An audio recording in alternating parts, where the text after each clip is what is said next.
Thank you, John, and thank you all for inviting me. I had the pleasure of speaking to the Connecticut AMC at their fall gathering 4 years ago. Seems a lot, time's flown very quickly since I was last here to speak with you. But the work on discovering and sharing the story of the old Connecticut path has gone on since I last met with you. Now, my journey on this project to rediscover the old Connecticut path, I thought would be easy as a retirement project. I started out in 2010. I thought I'd be done by 2011. It's turning into a life journey. But along the way, I've learned more about not just where the path went, but about people and what it means to us today and what it means to me personally in my family story. So I'll share that with you. So my journey was really to find the Connecticut path, and the Connecticut path runs from the Common in Cambridge on down to Hartford. And we have from Governor Winthrop in his journal entry of May 31, 1636, that Mr. Hooker and most of his congregation left for Connecticut. About 100 people. We think probably the 100 was a lot larger, simply because the 100 in those days, they listed the men. We know there were women and children that were also in service. And 160 cows, so that it gives us an idea that if you're driving 160 cows, it probably tells you about what the pace was driving to Connecticut of about 10 miles a day, because cows set their own pace, and you adapt to it. But today, walking the trail 10 miles a day on a rough trail is a pretty good day's walk. So their journey really went through a wilderness that they did not have any experience ever in their lives before, and was unknown to them from Boston and from Cambridge on down to the valley in Connecticut at Hartford. Now my journey, I was helped along the way. There have been, since they traveled in 1636, it was a historic route, and so I discovered that if you follow the signs, you get some real clues about where the path was, and the importance it later had to people who were connected with the path. And so I've been able to connect approximately the route, or the corridor of the route, so two major traffic paths leading down to the Connecticut Valley. The old Connecticut path bringing on down to Hartford and Windsor and Wethersfield, and the Bay path, which went from Boston on out to Springfield. And these were the major corridors for early travel in the mid-1630s, going on out to the Wild West of the Connecticut Valley. Now, some changes that have occurred more recently. The old Connecticut path and the Bay path traverse our newest national park, the Blackstone Valley Heritage National Park. And the old Connecticut path traverses the Last Green Valley, which is now a historic area and recognized by the National Park System. And we are right here at Camp Woodstock on the old Connecticut path. The path itself is a little bit south of here, but as you'll see, we're awfully close. And this is a good place to make connections with the path. So this was truly, in 1636, groups going from Cambridge to Hartford, groups going from Dorchester to Windsor, and groups going down to Wethersfield. This was the beginning of America's westward migration. And as we all know, they didn't stop once they got to the Connecticut Valley. They kept going across the country. Now, I want to share with you some of the story of my Connecticut path, because I've gone from the old Connecticut path to saying, well, it's really mine. And for those of you who've gone on the internet, you know that when I started this, there was nothing on the internet. Now it's all about me. So I can claim it's mine. I don't mind, but I'll share it. And this is one of the places we will go down. Those of you who will come for the walk this morning, we're going to go down to just about where I'm standing. Unfortunately, you're not going to be able to get out there because the water's a little high. But this is the place where the Connecticut path crossed the Bigelow Brook, which is really the Bigelow River, it should be. And as I said, the Connecticut path, well, it starts over at Cambridge, or what was Newtown, on the Common. But I want to share with you, really come to understand where my Connecticut path began. My Connecticut path began in the hills of Vermont, in Norwich, on Briggs Mountain. And as a very young child, I walked up Podunk Road with my parents to Briggs Mountain, to the place where my ancestors settled. And we walked along the road and the old trail. And here's the old road today. It's just a fire road. And the farm, since my childhood, has become overgrown as wilderness. The trees have filled in the fields. The cellar hole is now indistinguishable. The place where my grandfather, great-grandfather, and great-grandfather were born is now all but hidden in woods. But there is a place that has special meaning for us in our family. It is the Podunk Cemetery of the Newton family. And walking up in there, I want to bring your attention to a connection that's close to your hearts. But there's a red stake right in front of the family cemetery, indicating that our family history and story is now forever part of the Appalachian Trail. In the childhood experiences, we walked the Appalachian Trail to get to our family homestead on the hill. And it's still there, and now, if you walk it, the trail's been rerouted. If you go up into the Appalachian Trail from West Hartford to Norwich, the cemetery is about 200 feet from the trail. So this is my family connection with the Appalachian Trail that started very early in my life and probably contributed to my spending time in retirement wandering through the woods. But in that cemetery is my ancestor Rufus Newton, who would be my third great-grandparent. And his story is one that starts in Connecticut. In Milford, Connecticut, to Hartford, Vermont. And Rufus came with his parents. He was 2 years old when he came.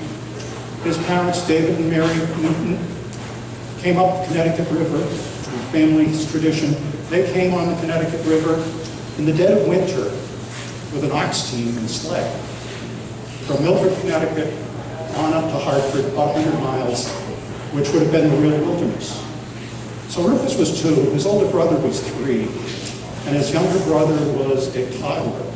And you have to imagine, at that time, making a journey like this in the dead of winter, what hardy stock they must have been to take on that adventure. Where did they get that strength to go on? And that's where it leads me back to a trip to Milford. So we have to follow the chain back to understand where this might have come from. And if you go down to Milford, you'll discover here's where my chain began. With Reverend Roger Newton, we'll hear more about him.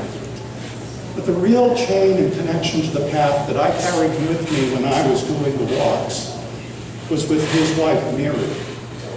And Mary has the distinction of being a person we can follow from her childhood when she traveled the path to her life as an adult. And over the span of that life, you can see the changes that occurred and what she might have experienced. So I'll share you a little bit of Mary's story and how that may connect to your stories. See, we actually have a likeness of Mary as a young girl who was walking the path. And we have a likeness of Mary with her parents. And her parents were Reverend Thomas Hooker and his wife Susanna Garvan Hooker. And Mary was born in Esher, which is just a little south of London, in 1624. And so she lived a life in a minister's family. And as you'll hear more about her family, there's a song within Hamilton called Being in the Room Where It Happened.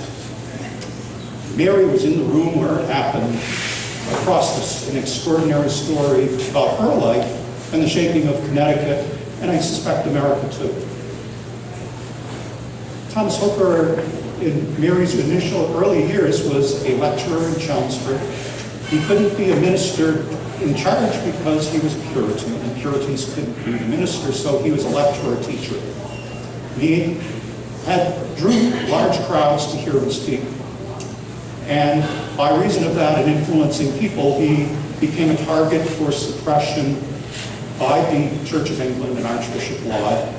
And he was silenced and suspended from being a minister in Chelmsford. The family was driven and sought shelter in a little hilltop village, much like Woodstock over here a few miles away, Woodstock Center, where Mary's early formative years from age 3 to about age 6 was spent in the Cuckoo's Farm. And the Cuckoo's Farm was significant in her life for being kind of an idyllic setting in the country where many ministers came to visit with her father in the home from all over Essex in England.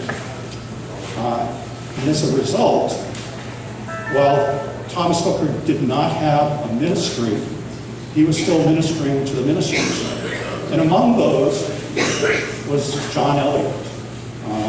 John Eliot later became the apostle to the Indians. He came to live with the family at the Cuckoo's Farm and recorded that he never knew what Christian love was and what it could be until he lived with the family, with Mary's family, Thomas Hooker and his wife. But they were driven, Thomas was driven out and had to go into exile because of his increasing influence on the ministers, and had to go into exile or go to jail. And being imprisoned at that time could have been a death sentence, to Delft in the Netherlands. And the family was taken in for protection and shelter in Great Waltham, and under the protection of the Earl of Warwick and Robert Rich. So there was a 3-year separation at a critical time in Mary's growth from her parents, her father being in exile and risk of being jailed. But in 1633, they were reunited in London on board the ship the Griffin. And their journey was to escape possible imprisonment, leading to death in prison for Thomas.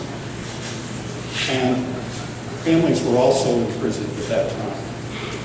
So they went aboard the Griffin, and we can see the Griffin was the technological marvel of their time. If you like going on the space shuttle today, that it was a marvelous place for a young child to explore, and the sailors helped the children to adjust to travel by playing games with them and getting them adjusted to sea. But their accommodations were quite cramped. And the journey that they had, we'd have 150 people crammed below an area that's about 100 feet long.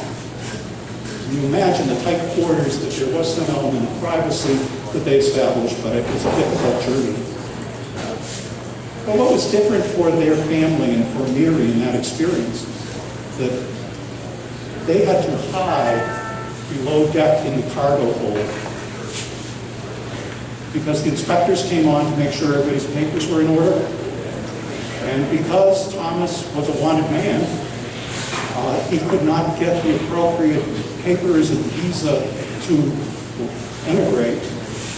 And as a result, my ancestor Mary was one of America's first illegal immigrants. Things you find out. So you can imagine that fear that was there, even as they're getting ready to leave. But they finally get on their way to across the Atlantic. And we have a pretty good idea about the course of travel in the North Atlantic of the sailing ships coming in the Great Migration. And from shipboard records and journals, we have an idea of what they were seeing. And it was a fantastic world.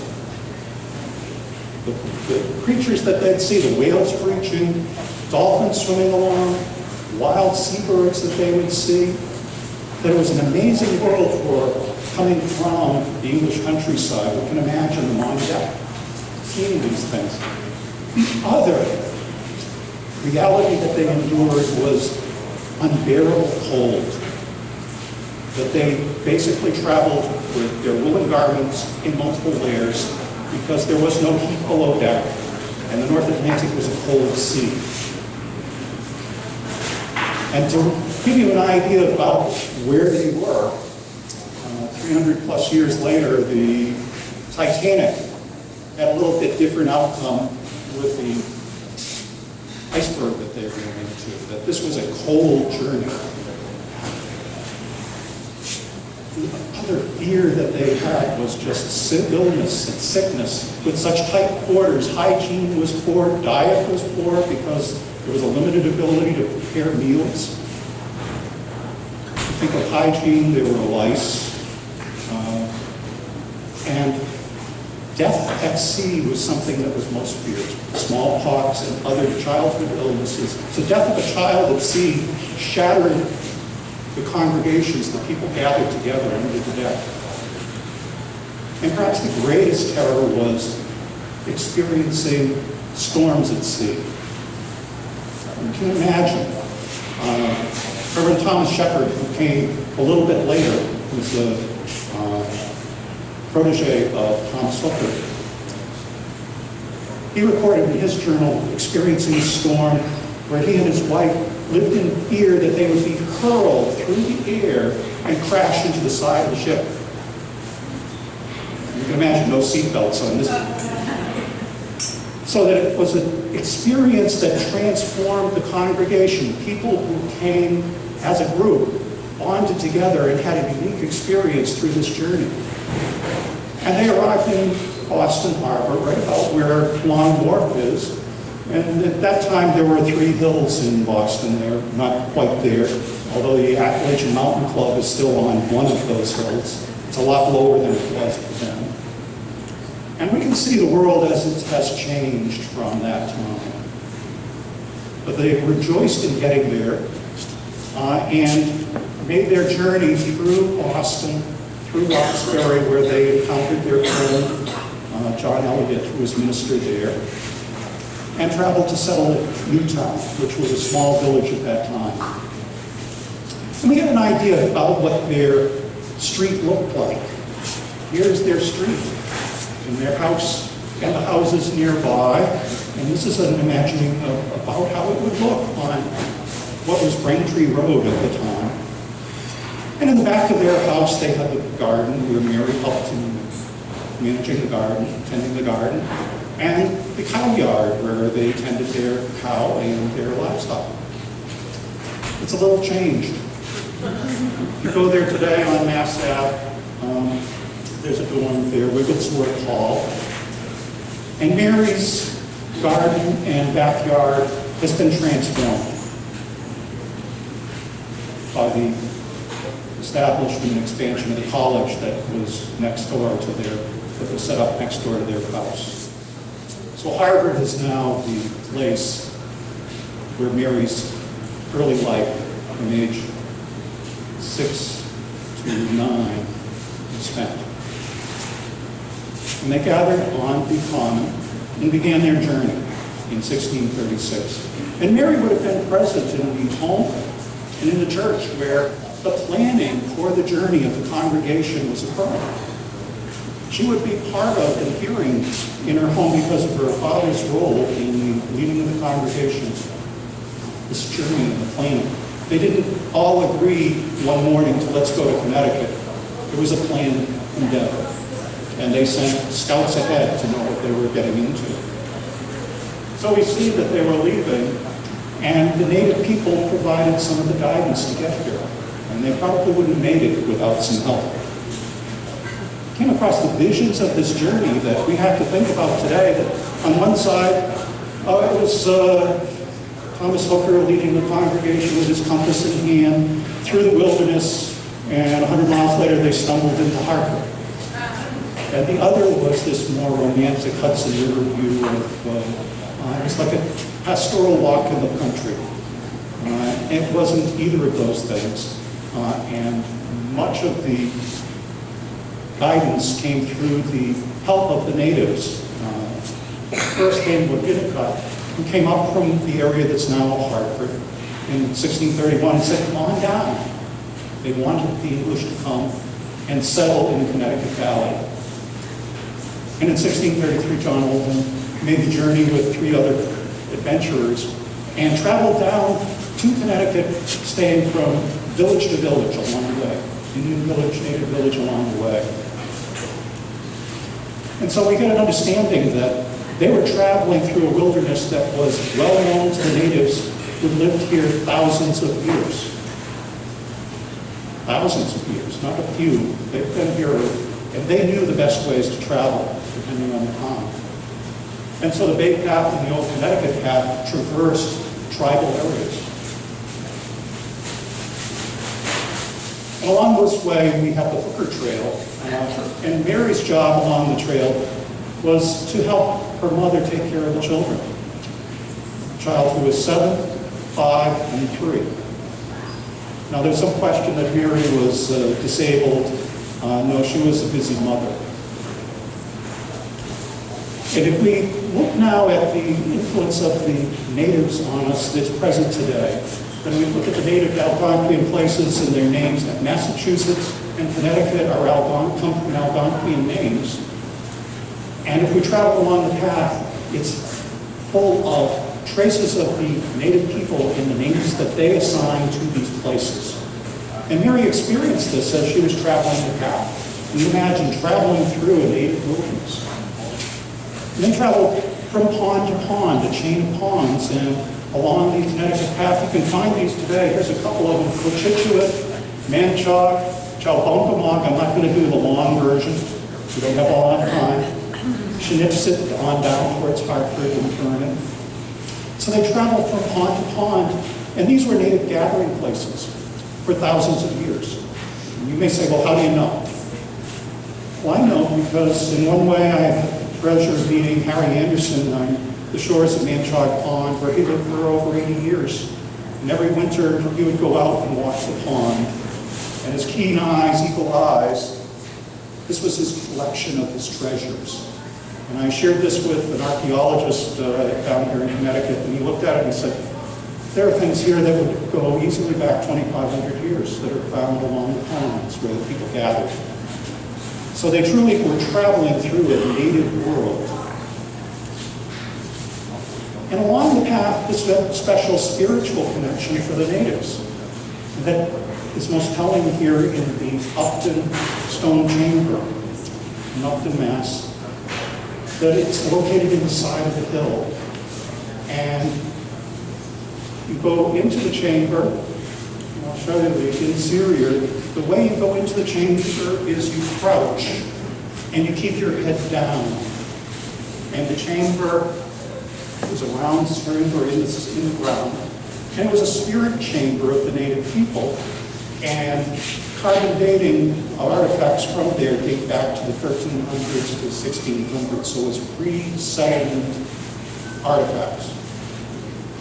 So Mary was traveling through a land that had spiritual connection for the native people, social connection with their gathering places, and brought them to some challenges. The beauty of the way the trail wound, there were very few river crossings that they had to face. The natives understood the contour of the land, so you could walk from Boston or from Cambridge and get all the way to the Blackstone River without crossing a large river. And then the rivers that were there, here's the Quinnebog, which is about 8 miles down the road from here. Quinnebog is now part of the National Scenic River. And you can see the places where they crossed were where the floodplains widened the water. And the natives knew where to go to get to these points. But you can imagine there are times when crossings would be difficult and sometimes terrifying. And if we go there today, and one of the walks that's in your guide, you can go there today and walk down to the river, to the crossing place, and walk back up the hill.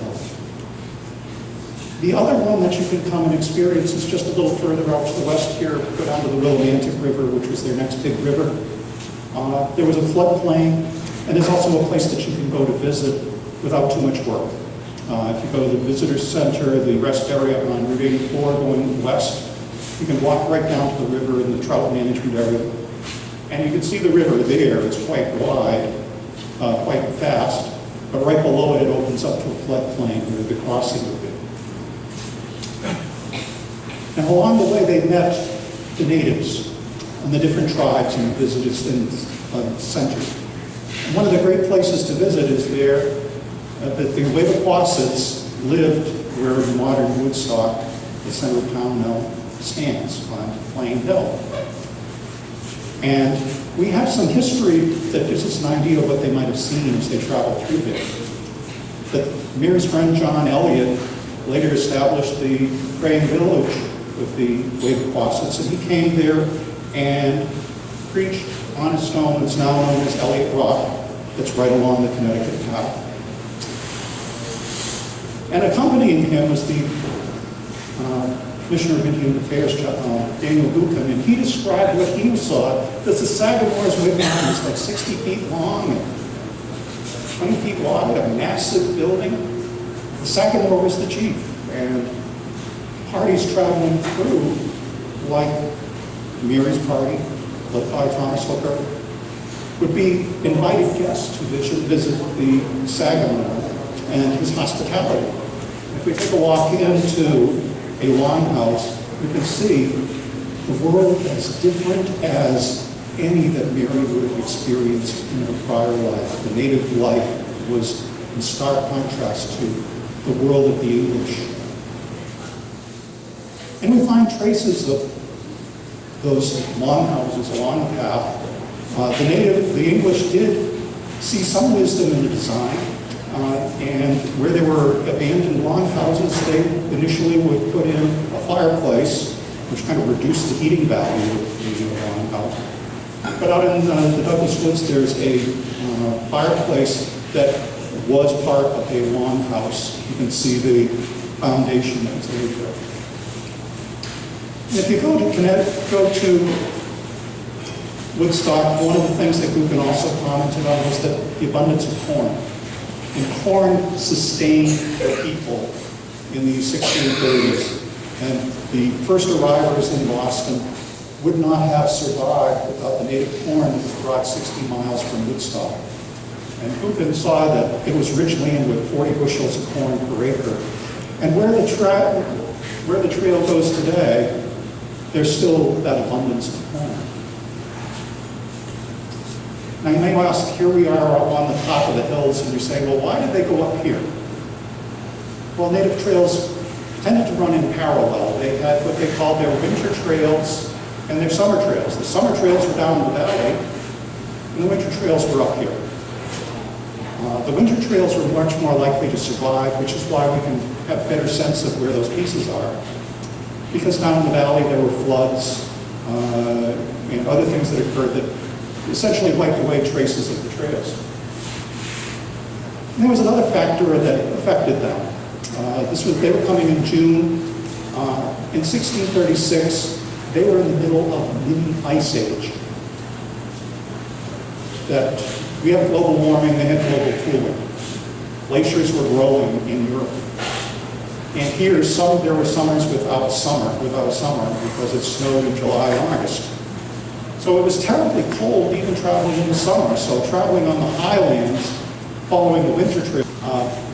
So the journey was driven, even in summer they had to accommodate how they would travel because of the cold conditions.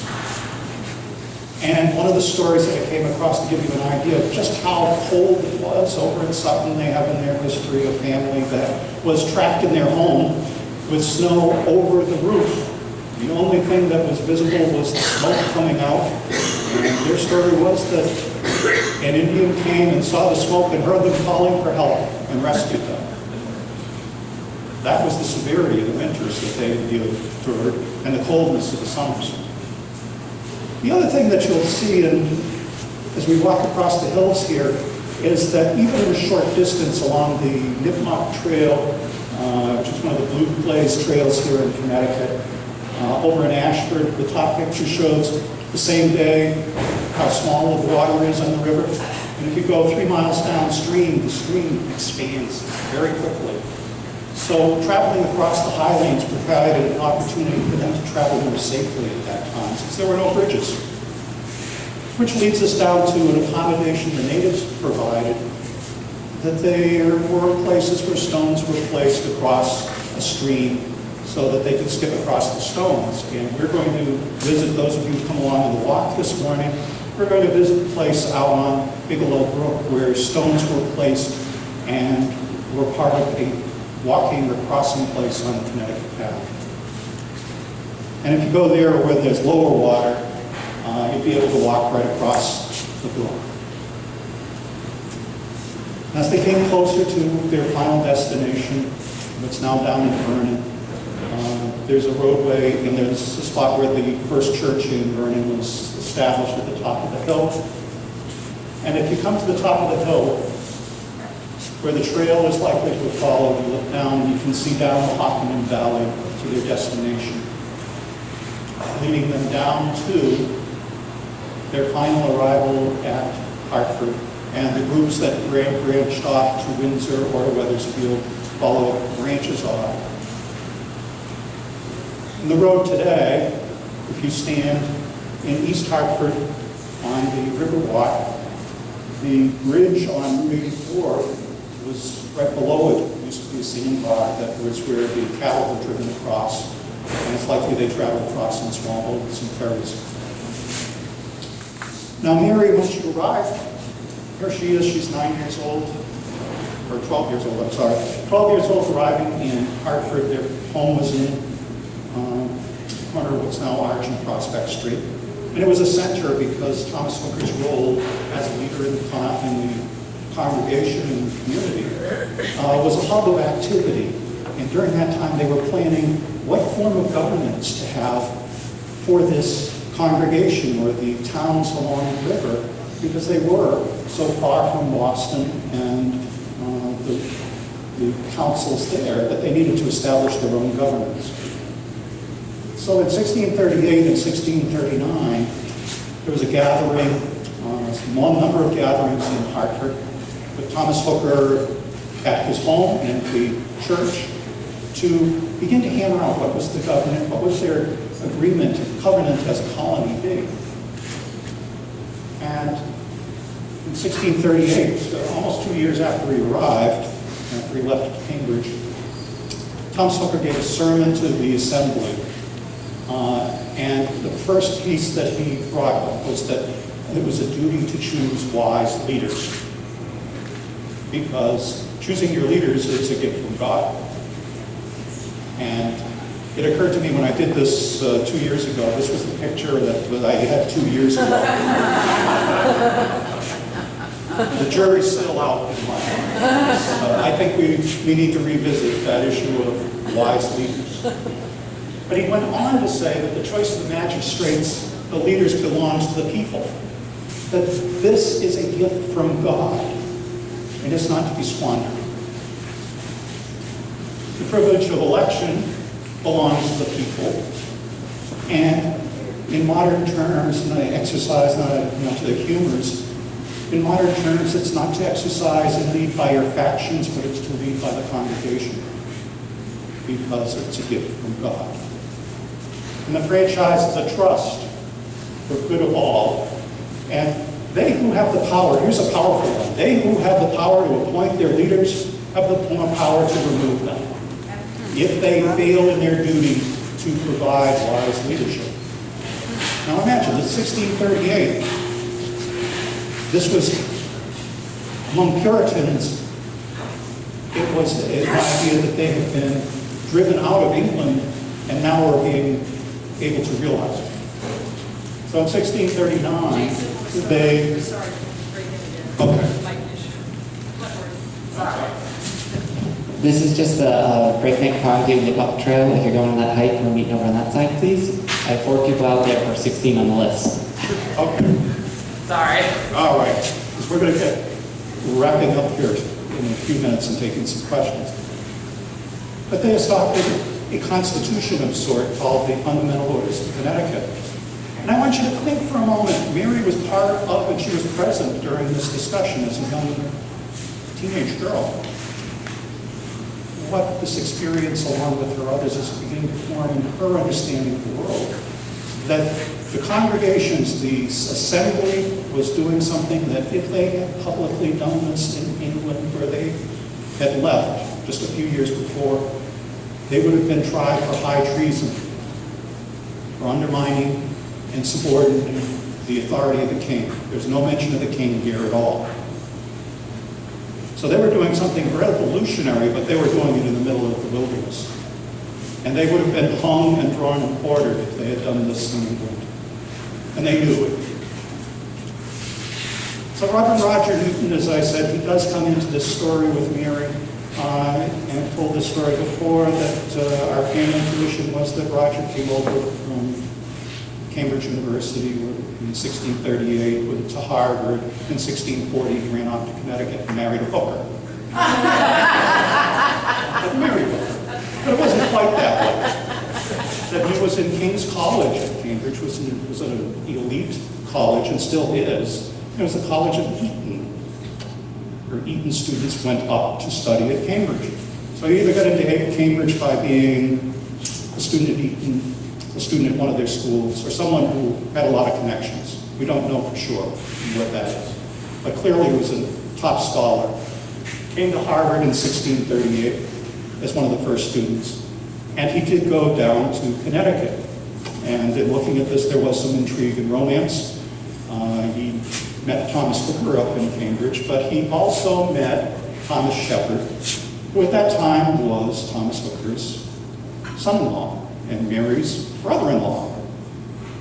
So Mary's older sister is next door to Hartford, and she's looking out for her younger sister in Hartford. And as we say, it all went from there once they got together. So in 1644, they were married. They began their family in the home of Thomas Hooker, and were there when he died in 1647. And then continued their journey as the founders of the congregation in Farmington, which was at that point was the western frontier. One of the things that I came across in our journey here that was a family connection is that there was a treaty signed or an agreement signed with the Tungus people where Roger was a minister and Mary lived in Farmington. The natives were right on the river then. And Roger signed this agreement. And you can see over on the side there on the red box, those were the signatures or symbols of the Tungus people agreeing. They were agreeing that the English had sole property rights of the land from the Connecticut River all the way to the Mohawk Valley. It's not on the line. Now, they truly didn't have lawyers, obviously, because the lawyers of the natives, if they had them, would have explained what they were getting. They could not have understood. And it was because there is such a difference in understanding of the land. We saw it at the chamber, this up and stone chamber. There was a reverence for the earth. You went into the earth. They talked about Mother Earth. You don't own Mother Earth. The English had a different understanding of property. And that ultimately led to a tragic outcome, which later resulted in King Philip's War, which was destructive for the English and the native people. That conflict and understanding of the real nature of being part of the land. In 1660, they moved down to Milford, where Roger became the second minister. And their home was right near the church on the river. Two things that were important in their journey together. They raised 8 children over the span of their life. And into their home they took other ministers prepared. And Abraham Pearson was one of them. Abraham went on to establish, be the first rector of the collegiate school, which after he died they did move down to New Haven. With a contribution from Mr. Yale, the college was renamed. The other thing that they did in their time, which goes back to Mary's first experience with her separation from her father and the family's journey, was they took in and sheltered the regicides Walton, Bowie. The regicides had signed the orders to kill the king, King Charles I, the king whose rule had driven Mary's father and their family into exile. They sheltered these regicides in their home before they moved to Hadley, before the regicides escaped to Hadley.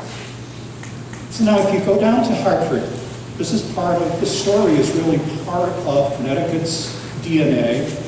You go down to the Capitol today, and you look up, you can see this story is part of Connecticut's story.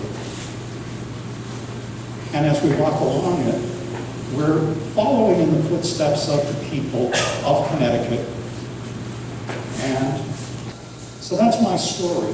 And I hope you join in it. And we'll take some questions as we go along and then regroup. Yes? Quick question. You mentioned that Mary's mom was often portrayed as nibbling. I saw in that pic that, in Hartford, they have her on a thing, a covered blanket. So why is that? You said that's not true. I think that it was, there's a certain amount of drama that Susanna lived a long life. She outlived her husband and went on to marry again. And looking at the timing, her youngest son, Samuel, was born, she was probably pregnant while they were making the journey on the Griffin. So she's gone up, giving up her home in England after being in shelter and exile, gone through an ocean voyage while pregnant, established home in Newtown in Cambridge, has her newly born child, who by 1636 was a 3-year-old. And can you imagine Susanna hearing, we're going to pack up and walk to Connecticut now. With a 7-year-old, a 5-year-old, and a 3-year-old.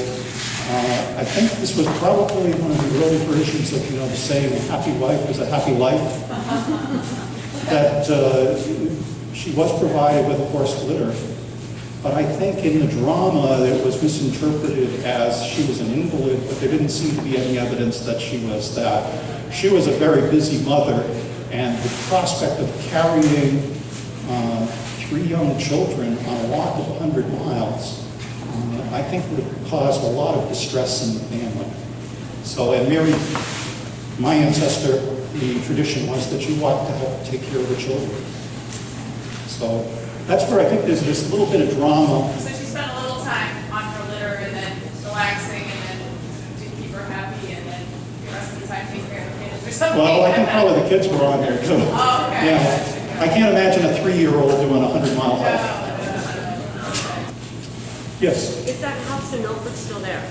What's that? The home in Milford, is it still there? No, the home is not there. The administrative center is there. The city administrative center stands right on the site of Mary and Roger's home, and where their children grew to adulthood. So again, thank you all for inviting me.